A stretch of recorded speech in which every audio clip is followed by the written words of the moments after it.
Max, I've been looking all over for you. Well, what's wrong? No, nothing's wrong. I have a surprise. This is our lucky day. How is that? Well, I know that you producers don't like us actors talking to the writers, but, well, Sheldon just couldn't help but tell me about the new story idea.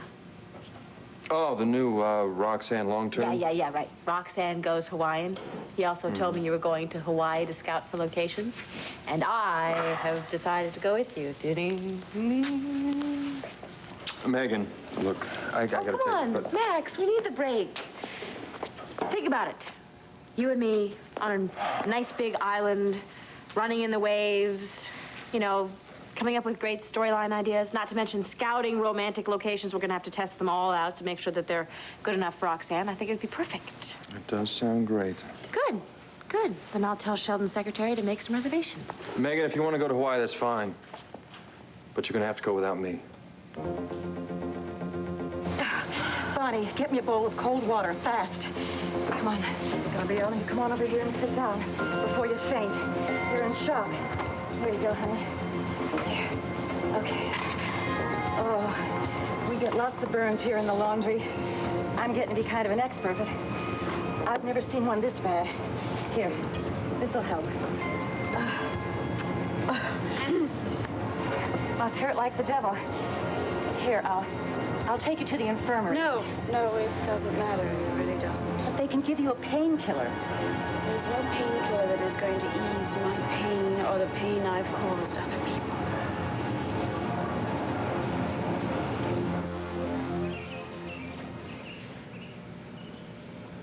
Hello? Hi, Roger. Oh, my God, this is beautiful. It's my favorite time of year. Oh, mine too.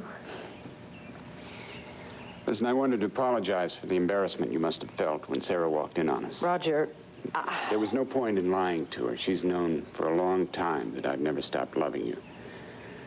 I did my best to reassure her that I could deal with my feelings, but I don't think I convinced her. Roger, I don't really want to talk about this now, okay? I've run across some problems in the Centennial Committee's budget, and I think unless we resolve it right away... What I have to say is more important than the Centennial budget. The two of us have to make a personal decision.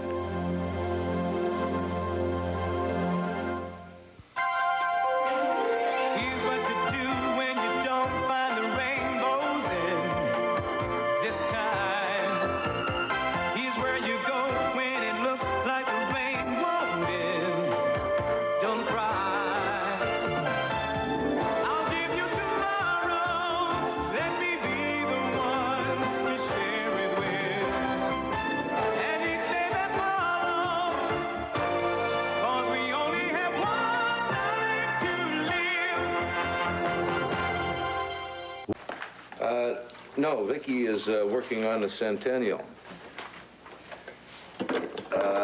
Well, I don't know, but if it's really important, you can probably contact her at WVLE. Yes, more than likely, she's in Roger Gordon's office. Yeah.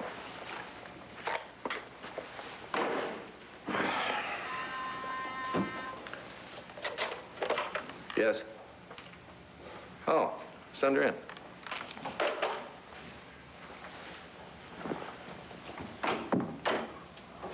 It's me again. Is it a bad time? No, not at all. You sure? You look a bit frazzled. Oh, well, comes with the territory. If you ever see an editor-in-chief who isn't frazzled, he isn't doing his job. Well, I'll remember that. May I assume that you've had time to look over my sample copy? Yes, I did. I'm impressed. All your stories held up. Come on, you're not just impressed. You're surprised. Well, not half as surprised as your subjects were. Actually, I'm very interested in knowing how you got so much accurate information in such a short period of time. Oh, now, come along, Mr. Buchanan. I'm astonished. I mean, would you go backstage and ask a magician how he did his tricks? If I was curious enough, you bet I would. Well, you're not going to get any of that information out of me. That's what you're going to pay me good money for, I hope. Well, do have a question for you. The answer's no. I've never written a gossip column before, and I prefer to call it a society column. Now, how did you know that was on my mind? I thought it'd be your first question when we talked earlier. Does my lack of experience bother you? Oh, no, not at all. Actually, your sample column is as professional as I've ever read, and 100% accurate. Now, you can't ask for any more than that. Then am I hired? Well, not so fast. I think there's still some cards that you haven't laid on the table. And I think it's about time you did. The reason I didn't convince Sarah that I could deal with my feelings is simple. I'm afraid I can't deal with them. But you know that I'm committed to my husband and my marriage and my family. Yes, but I also know that you still love me. And that changes everything for both of us. If we still work together on the Centennial Committee, all those feelings we're trying to suppress will resurface as they did this morning. No. This morning I was frightened and I was confused and I needed comfort from And I you. wanted to comfort you. And eventually one or both of us will break down again. No, we just won't allow it to happen. And if it does, and if no one walks in and stops it the next time. Roger, come on, we're adults. I mean, we can control our feelings. Well, I can't promise that, Victoria. I'm afraid the more time we spend around each other, the more painful it's going to become for both of us. I think the answer is for me to leave Landview. That's really not going to resolve your problems or mine. Well, it'll certainly solve Clint's problems, and Sarah's and Bo's. I guess I'm being very selfish. You? Selfish? Oh, sure. I want you to be a part of my life, and that's certainly very selfish. But you see, I truly believe that if we concentrate very, very hard on the Centennial work, then the tension that is between us will simply disappear, and then eventually we will come to respect and to love each other as friends. You make it sound so simple. It won't be, but I do think that it can happen. And eventually, when we do respect and love each other as friends, well, that'll certainly solve Clint's and Sarah's problems, right? Yes, but... well, I guess it's certainly worth a try. Unless you want to just walk away. You know I don't want to do that. Then trust yourself. Trust me. We can do it, Roger. I sure hope so. Oh, I know so. I do, and I think we should start by tackling some of these problems here. And as I see it, the major problem is the budget for the Centennial Day festivities, and in particular for the ball.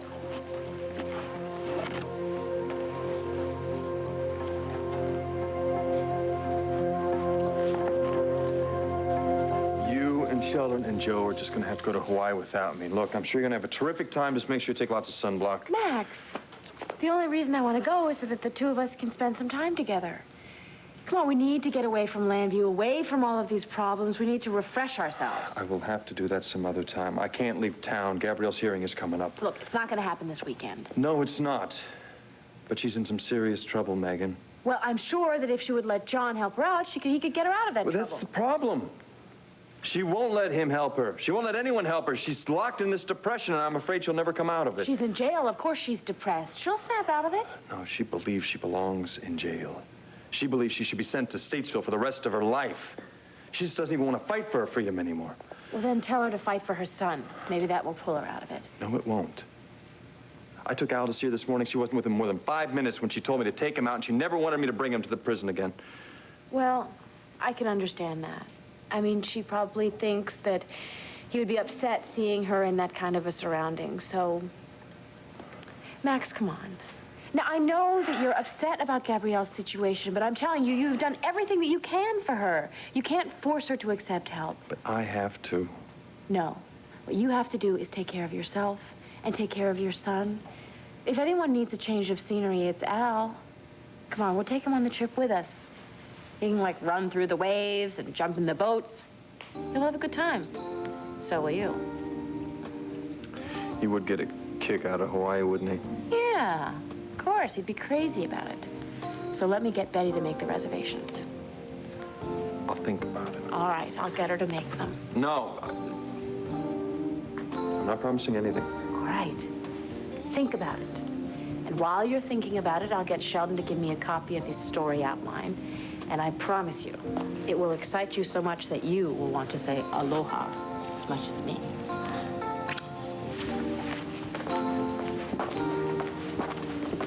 Mr. Holden? Yes, Father. I'm Father Whitten. I'm the priest down at the county jail and a friend of Gabrielle's. And I have something she wanted me to give to you. And I also have a word of warning I hope you'll heed. Without betraying any confidences, let me say that I'm aware of your importance to Gabrielle. We have a son. I'm also aware that you were instrumental in her decision to admit her guilt. I'm no psychiatrist, Mr. Holden, but I do know a thing or two about human nature. Gabrielle's tortured by her guilt. It's consuming her. It's very true. So is there something you can do, Father, to help her? Well, I'll continue to counsel her, but I'm afraid I haven't been able to get through to her so far. And that somebody's got to reach her, got to convince her that people really do care about her. And if not, she may reach a point where she just gives up. She may have already reached that point. She doesn't want to see her son anymore. I'm sorry to hear that. Yeah, so am I. Is there anything we can do to bring her out of this depression? Well, I've arranged for her to work in the laundry. She has to do something with her time. And the inmates who work there are a pretty determined lot. Determined to beat their raps, that is. And maybe their will to fight will have some sort of effect on her. Oh, I sure hope so. In the meantime, I'll continue to keep in close touch with her, and I hope that you'll continue to do the same. I will. You said she asked you to give me something? It's addressed to your son. Thank you, Father. If you want to talk, feel free to call me. I will, thank you.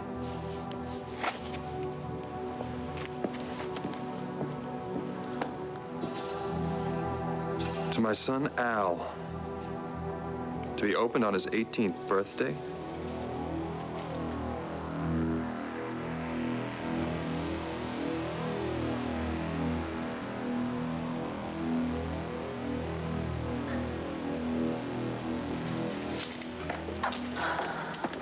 What's the story? Here. I don't know. She won't answer any questions. Well, did you call the police yet? No, she's not a criminal. She's not a criminal. She comes in, she trashes the place. That sounds like a criminal to me, Tyler. Just loosen up, okay, Cal? Look, will you please just tell us your name? Look, this is a waste of time. Let the police ask the questions. I'm going to call them right now, all right? Jane, my name is Jane. And you're from Arizona? Yes. A little town called Indian Springs. At least that's where I grew up most of my life, in the orphanage. Orphanage? What orphanage? It was horrible. Nobody cared about us. We were treated like slaves. We worked from sun up till it was time to go to school, and when the school day ended, we worked till after dark. If we complained, they beat us, and sometimes they even beat us for no reason at all. Well, why didn't you call the police or get someone else that could help you? I did, but they didn't believe me. The people at the orphanage convinced them that I was a liar and a troublemaker. Well, why didn't you run away? I did once. But they found me and dragged me back and beat me. When I was better, I was ready to try again, but then they threatened to harm my little sister. And so I gave up any hope of ever getting out of there. Well, did you run away this time, or did they kick you out? I escaped. Well, what about your sister? You said she's still there. I mean, maybe we should get some help or She's something. dead. I was determined to get out of there before they killed me as well. They killed your sister? She died of pneumonia. They made her sleep on the floor last winter without a blanket or even a sheet to keep her warm. Oh, my God. Listen, what's your last name? Air. Jane Eyre. That's cute. That's real cute. Didn't you think any of us ever read books? Whoa, where are you going, Jane, huh? Huh? To Thornfield Hall? To work for Mr. Rochester? Come on, the game's over. Kelly, call the cops. If you do give me the job, I promise that I'll fulfill all the obligations for the duration of the contract. I mean, I won't come in and do something like one day saying out of the blue, I want to go back to London or something like that. Well, you know, that's only professional courtesy. I have another question for you.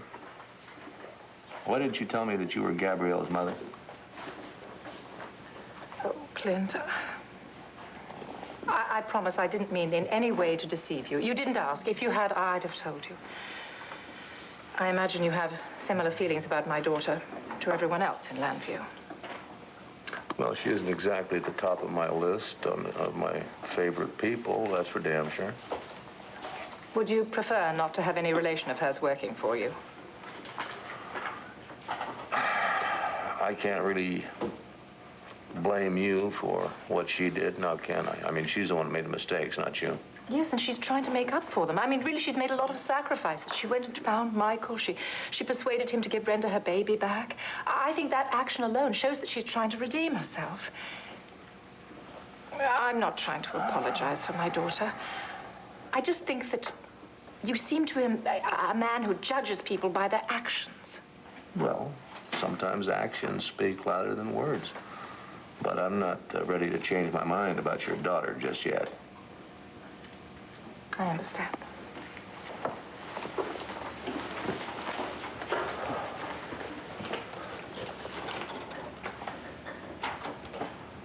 Is something else on your mind? Well, it borders on the personal. If it's too personal, can I reserve judgment and not answer? Of course. Just why do you want to work at the Banner? Or anywhere, for that matter. I noticed from reading your application that you don't have any record of any previous employment.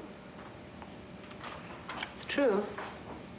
Well, I've done my fair share of charity work, but I've actually never received a paycheck in my life.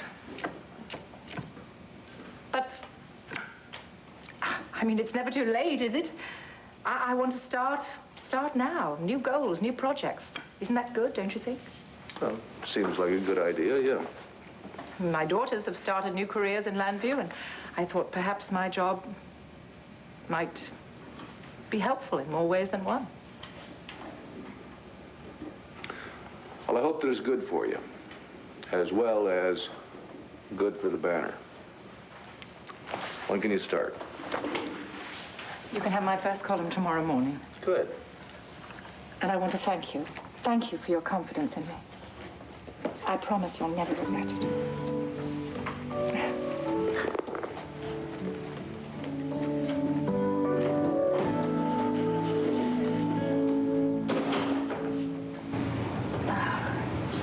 Okay.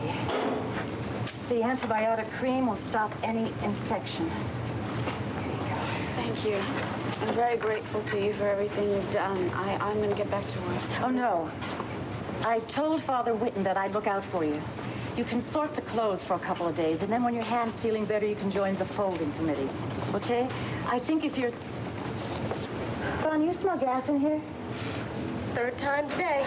That warden's going to have to fill out that form whether he likes it or not. Now, we need a plumber down here pronto.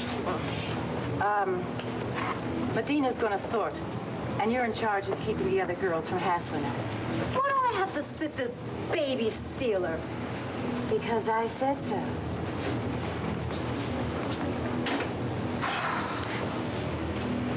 I'll watch you, but not because I want to. Women who steal babies don't deserve anyone's kindness.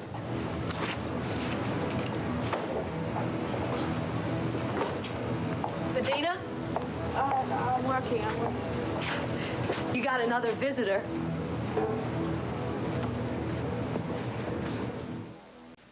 You know, we have to think of the children, too. It's not fair to have all these events adult-oriented. Well, that's true, but children are very resourceful. I think if we present this to the school children of Landview, I'm sure they can come up with some events that don't cost a lot of money. They won't disappoint us. Yeah, we could talk to Kevin and Joy. You know, we could get them to be our junior coordinators. We could even make up a little speech, and they could go around to the schools and drum up enthusiasm for the centennial. What a clever idea. Oh, you think they'd do that? I think Kevin would. I'm not entirely sure about Joey. But listen, if my children don't do it, other children will. Great. Okay? Sorry. I wish you didn't feel you had to apologize every time you touched me. I'm sorry. I'm just not sure of the rules in this situation. Neither am I. Guess we'll just have to make them up as we go along. We're making progress, though, aren't we? Sure. Certainly, the more we work at it, the easier it'll get, won't it? Mm-hmm. Why don't we take a coffee break before we tackle the Centennial Ball? Does that include coffee? Oh, yeah, sure. And a homemade apple pie that was made from apples that the children picked over the weekend. That sounds terrific. Good. Oh, Heron, yes. Would you mind bringing in some coffee, please, and a couple of slices of that apple pie, if there's any left? Thank you. I should probably pass on the apple pie. I should watch my waistline. Your waistline is lovely. You have any suggestion on how to coordinate these civic groups? No. Wonder what they did in Elvira, Georgia. Well, we could call and ask. I wish you hadn't turned down the invitation. Well, Victoria, it's one thing working with you here at Land Fair. It's quite another to go off on a trip to Georgia with you. Yeah, I guess you're right. But I think one of us should go. Well, I could fly down for a couple of days. Are you sure? Yes. Yes, I'd like some time alone to think over the things that have happened the last few days. Roger. No, and I'm not running away. Oh, I know you're not running away. Actually, probably be very good for both of us. You know, in the 7th grade, I was madly in love with Deborah Houghton, who was madly in love with Billy Perkins. I thought I'd never survive that year, but I did. And you know what? Deborah and I became friends. Well, so will we. You mind if I take a rain check on that apple pie and coffee? I have some things I need to take care of at the station. No, of course not. Well, first I'll help you organize this mess. Don't. I can do it. I hope you have a safe trip to Georgia. Well, I'll call you when I get back. Bye-bye.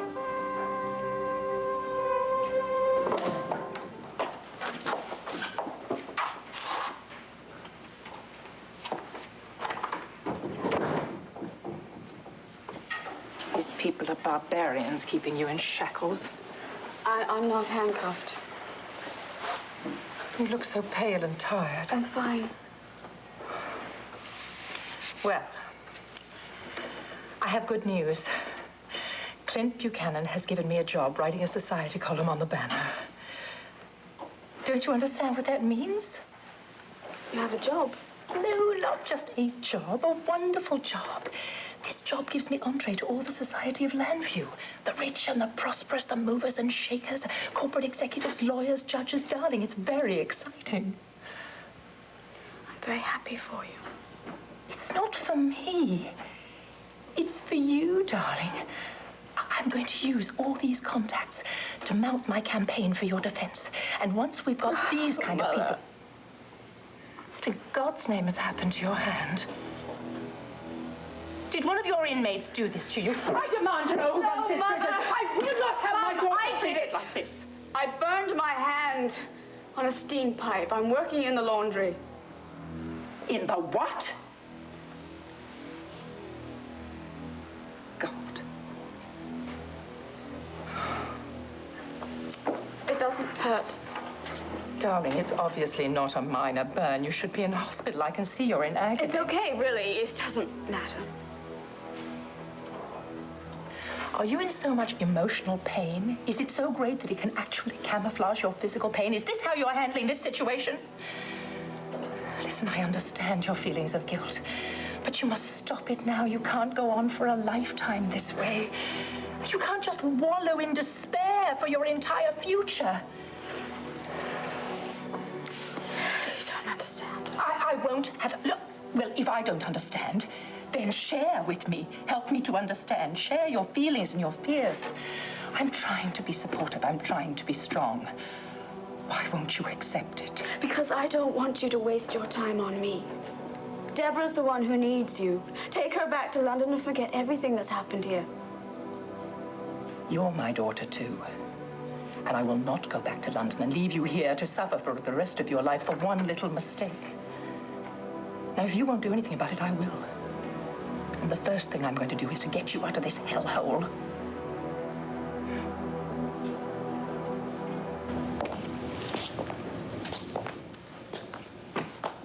Hey, where have you been? Right here.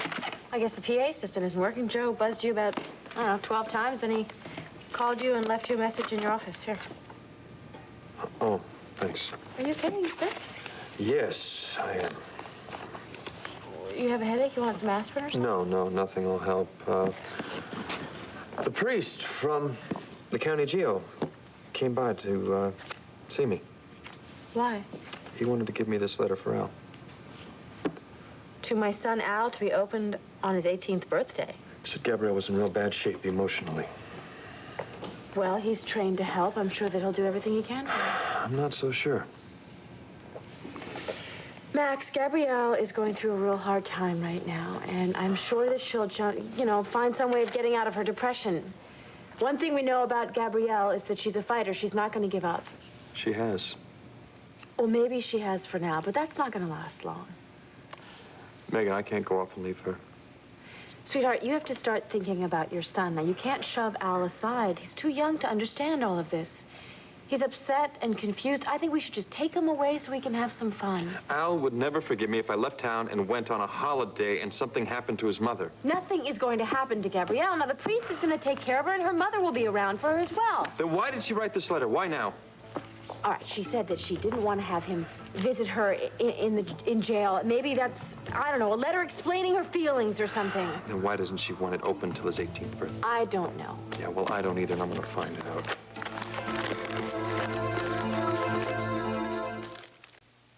I'm Captain Garrett's in Lambview Police. What have you got to say for yourself? I'm only sorry I didn't have more time to really trash the place. Let's make it easy on both of us, okay?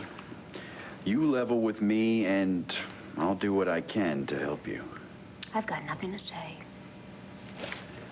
You ever been in trouble with the law before?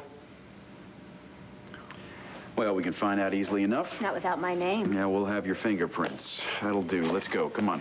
Whoa, wait. Hey, What's it? give those to me. They're addressed to Max. What are you? Is your name Max Holden? They're from Patricia Harrison. Is that your name? I want those letters. Please, please let me have them. Why are they so important to you? They just are, and give them to me. I'm sorry. They'll be held as stolen property. You'll be charged with breaking and entering. Look, I want to make a phone call. You know a lawyer in town? No, I want to call an old friend of the family's. Max Holden. Max Holden. You can call him from the station house. Come on.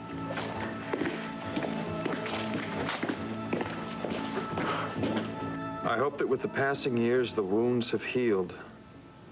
I'm not asking for your forgiveness, but I do pray that you will believe I love you with all my heart. Life is filled with danger, but also hope. With misfortune, but also fortune.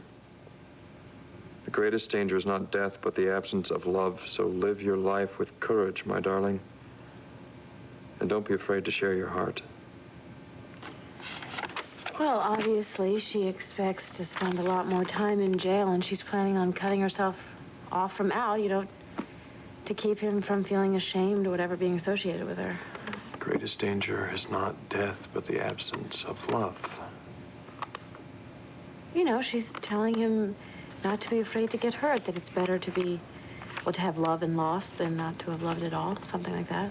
Or that death is more welcome than having no one to love you. No, Max, no. You're reading too much into that one line. It's not the line, it's the tone of the whole letter. No, that's, I am sorry to have cut you out of my life. Please forgive me, letter. She didn't mean to do that to him, but she felt that it was necessary because of, it wasn't good for him to see her. No, I think this is a cry for help. Max, this was written to be opened 16 years from now. How is that possible? I know, but obviously she doesn't know how much trouble she's in. Oh, this is ridiculous. What if I'm right? So what are you gonna do? I don't know.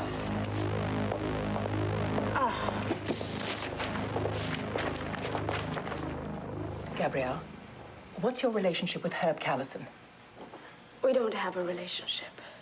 Well, they say that he's a tough prosecutor, but a fair man. Is that how you describe him? I don't know. What difference does it make? Well, it makes a lot of difference, darling. He can be a big help to us. And I'm going to investigate and see who else can be a big help to us as well. Please don't. Oh, trust me, Gabrielle. I mean, almost everyone I know in Europe is well connected. I know half a dozen members of Parliament. I know members of the royal family on a first-name basis. I've never had any trouble getting what I want out of them. And I won't have any trouble getting what I want out of the people in Landview. No. Darling, when they understand what a sacrifice you made to get the baby, to find Michael, to give it back to Brenda, they're going to forgive you for your mistake. It wasn't a mistake. It was a crime. All right? Darling, until you begin to forgive yourself, how can you expect anyone else to forgive you? Please stop this nonsense. You cannot always use people to your own advantage, you know. Darling, it's not to my advantage. It's to yours. And I'll manipulate anyone I have to extricate you from this situation. You are a champion at manipulation. Where do you think I got it from? Why do you think I'm in here? Why do you think I'll probably spend the rest of my life in prison? Well, you obviously didn't learn your lesson well enough. Now you do as I say, please. And you'll be out of here before too long. It'll blow up in your face just like it did in mine. Why do you have to be so negative? Being realistic. God, I appreciate everything you want to do for me. But I don't want you to ruin your life and my sister's. I love you, Mommy. And you have been humiliated and embarrassed enough because of me. You want to help? You want to do something? You go back to London and you take my little sister with you. We will go back to London. The three of us. When this mess is cleared up. We'll plan a holiday in the south of France. Yes. Now you go to sleep and dream about that. All right? Have sweet dreams, darling. I promise you. This nightmare will end.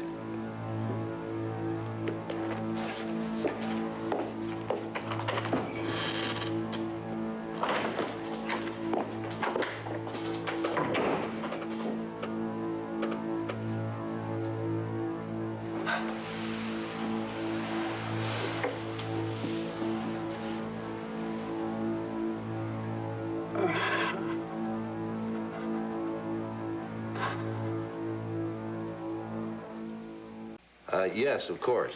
Yep. I will be sure and give her the message. You're welcome. Hi, darling. Did you get my message to go ahead and have lunch without me, huh? Oh, yes, I did. Good. Did you have something nourishing, or did you settle for a stale sweet roll from the coffee wagon? A stale sweet roll. Ah, well, I had coffee and apple pie at home. So, you may take me to dinner, any restaurant you choose, as long as it's terribly romantic. Do we have a date? Terribly romantic. Oh, I don't think I should really be cutting into your packing time.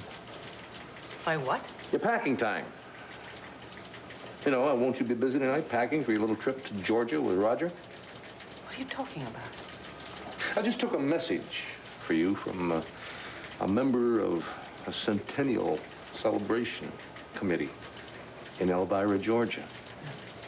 Seems that you told them that you and Roger would get back to them about accepting their invitation to attend their celebration. Yes, well, if you would let me explain. What kind of fool do you think I am? Oh, Clint, come on, calm down. Calm down!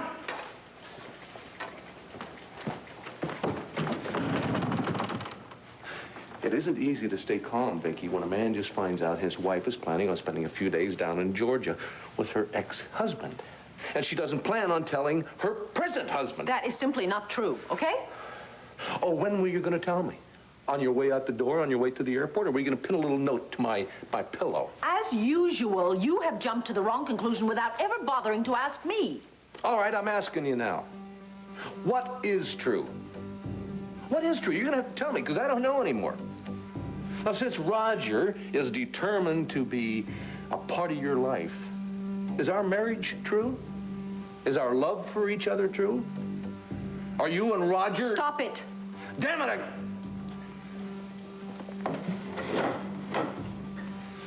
I have got a right to know. And I've got a right to hear it from you, not from some member of some centennial committee way down south in Georgia. All right, okay. That phone call... What the hell with the phone? Just tell me where I stand with you. And what if you're wrong, Max? What if you tell Gabrielle that you read that letter? How do you think she's going to react? She'll be very mad, but I don't care. I've got to risk it. I've just got to figure out how to convince her to see me in the first place. Why should that be a problem? Because Deborah said Gabrielle does not want anyone visiting her in jail. Maybe if I tell her Al's sick. No, you can't do that, especially with what she's going through right now. No. Well, first thing I'll tell her is that I made it up. Look, I'm sure that all you need to do is to tell her that you're here and she's going to come rushing in here. Of course, she's not going to be happy to see me, but at least we'll be able to see whether your suspicions are correct or not. Oh, I'm sorry, folks. Visiting hours are over. You'll have to come back tomorrow. Okay, girls, grab everything out of the dryers and let's get out of here. All right, Medina. Back to work. Not today, matron. Why not? What's up? The laundry's closed till further notice. Well, how come? Can't you smell the gas? Everybody out.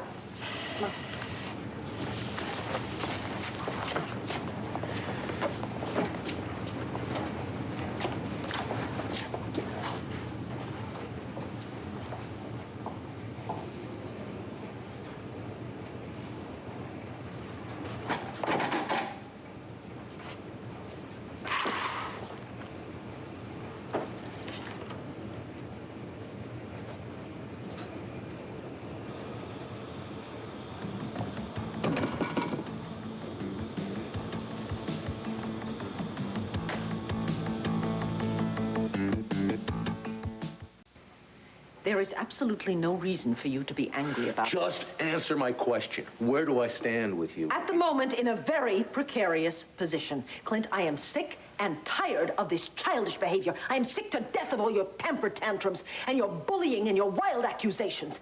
If you cannot behave like the intelligent adult that I know you are, then I see no point in discussing anything with you, least of all, Roger Gordon. Oh, that's great. That's terrific. Turn it all around and blame it on me. I wasn't the one who kept a marriage a secret. I explained to you what happened. I also explained to you why I chose to keep it from you. You chose not to believe me. Now, Roger and I have bent over backwards trying to reassure you, but the more we try, the more irrational you become. I'm being irrational? Oh, that is a great one. That sounds like something your friend Roger Gordon would say. We have tried to tell you the truth over and over again. Why won't you accept it? I understand that you don't trust Roger. I understand that. But you have always trusted me. And I would still trust you, Vicky, if it weren't for Roger, if he wasn't around here. He's the one causing all the problems. Oh, no, you don't. You are not going to pull that one on me now. Look, I gave in to your idiotic demand for an annulment, even though it was totally unnecessary, because you said that that would prove my love for you.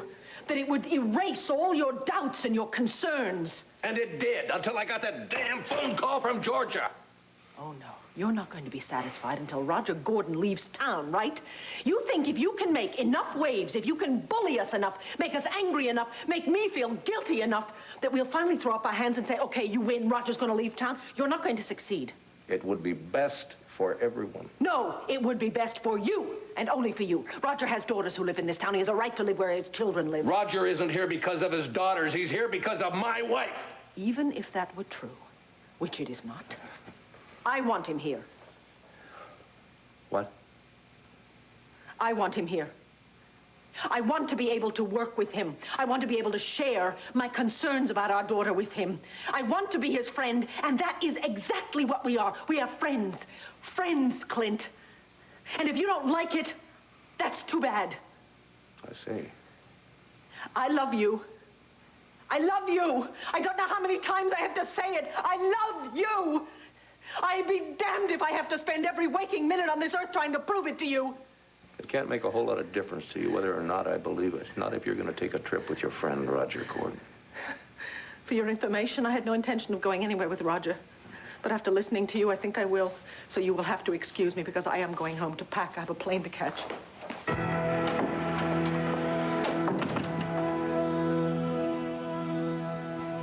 Well, I guess that's that. We can just ask the priest to check in on Gabrielle. Oh, you can pick up a pass at the front desk. I have to see Miss Medina now. This can't wait till tomorrow. It's our son. See, he has this reoccurring illness, and I need to check with her about the medication. We'll talk to a doctor. No, you don't understand. This could be a matter of life and death. Just a couple of minutes. Look, I'm asking you to help me out here. Look, I'm sorry, but rules are rules, Walt.